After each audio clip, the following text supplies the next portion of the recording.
ایک دفعہ کا ذکر ہے، کسی ملک میں ایک بادشاہ رہتا تھا۔ اس بادشاہ کے منہ پر بہت سارے دانے تھے، جس کی وجہ سے لوگ اس سے نفرت کرتے تھے۔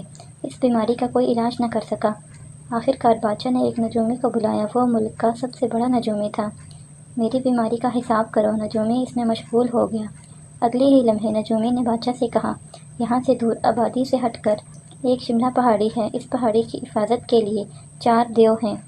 جو بھی ان چاروں دیو کو ختم کرے گا تو پہاڑی پھٹ جائے گی۔ اس کے بعد ایک میدان نظر آئے گا جس میں ایک پودا لگا ہوگا۔ اس پودے پر بہت سارے پھول لگے ہوں گے۔ ان پھولوں کو جو توڑ کر لائے گا اور اگر آپ وہ پھول کھا لیں تو آپ ٹھیک ہو جائیں گے۔ بادشاہ یہ سن کر بہت خوش ہوا۔ اس نے پوری سلطنت میں اعلان کرا دیا کہ جو بھی وہ پھول لے کر آئے گا تو اس کی شادی شہزادی سے ہو جائے گی اور آدھے سلطنت کا وارث بنا دیا جائے گا۔ یہ سنتے ہی ایک لکڑہارا اپنی قسمت آزمانے کے لیے بادشاہ کے محل پہنچا۔ بادشاہ نے اس کو ساز و سامان دے کر محل سے روانہ کر دیا۔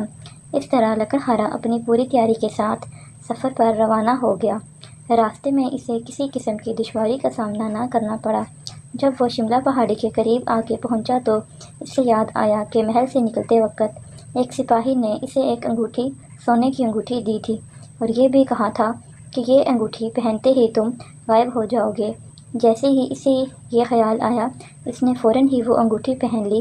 اسی لمحے وہ غائب ہو گیا۔ اس نے فوراً ہی دیو پر حملہ کر دیا۔ 4 دیو ایک ہی وار میں ختم ہو گئے۔ جیسے نجومی نے کہا تھا ویسے پہاڑی پھٹ گئی۔ اس میں سے ایک پودا نظر آیا۔ یہ پودا نیلے رنگ کے پھولوں سے بھرا ہوا تھا۔ لکڑہارے نے نیلے رنگ کا پھول توڑا اور واپسی کے سفر پر روانہ ہو گیا۔ جب وہ محل میں پہنچا تو سب لوگ اس کا انتظار کر رہے تھے۔ اسی طرح سب نے اس کا شاندار استقبال کیا۔ اس نے وہ پھول بادشاہ کو دے دیا۔ بادشاہ نے جیسے ہی وہ پھول کھایا، بادشاہ کے منہ پر سارے دانے ہٹنا شروع ہو گئے۔ 2-3 دن تک اس کے منہ سے دانے بالکل ختم ہو گئے۔ ایسا لگ رہا تھا کہ منہ پر کبھی دانے تھے ہی نہیں۔ بادشاہ بہت خوش ہوا اور اس نے اپنی بیٹی کی شادی لکڑہارے سے کر دی اور اپنی آدھی سلطنت لکڑہارے کے نام کر دی۔ لکڑہارا اور شہزادی نیلم خوش رہنے لگے۔